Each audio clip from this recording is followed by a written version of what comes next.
Minecraft, yana Minecraft. Dunyoda milliontadan oshiq o'yin bor, lekin nega Minecraft? Stop. Siz Minecraftdan zerikmadingizmi?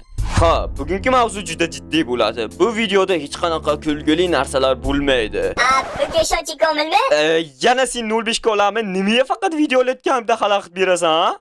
Axir men senman, sen esa men.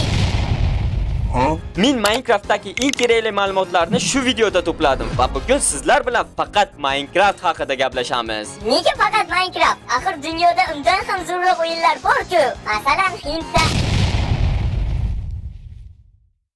Minecraft bu to'rtburchak shakldan iborat bo'lgan nenormallilar o'yini. Nega bunday dedim? Chunki har qanday Minecraft o'ynaydigan odamning videosida Макел! Короче, я что, вот Я играл на гитаре, она пела. Yodam emasman. Voy!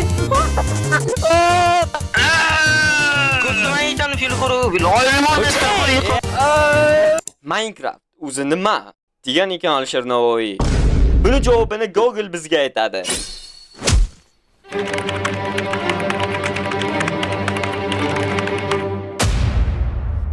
Ko'ryapsizlarmi? Minecraft yosh bolalarning o'yiniga yana bir isbot. Ma'lumotlarni qaranglar ozginaligini.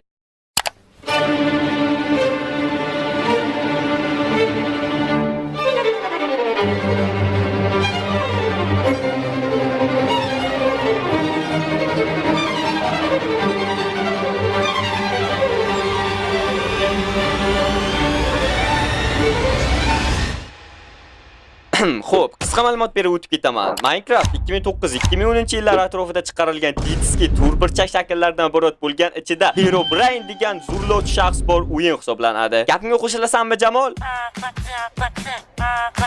Poq, mavzudan yiroqlashmaymiz. Nega aynan Minecraft? Dunyoda Minecraftdan ham zo'r o'yinlar bor-ku. Mana shu gap to'g'ri bo'ldi. Ha, dunyoda Minecraftdan ham zo'r o'yinlar bor. Masalan, Hindda.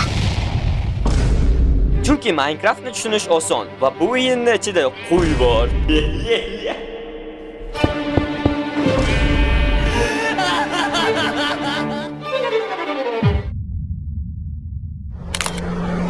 Siz maktabga bordingiz va sizning bir hayotda o'rni yo'q do'stingizdan Minecraftni eshitib qolib, birinchi marotaba o'yinga kirdingiz va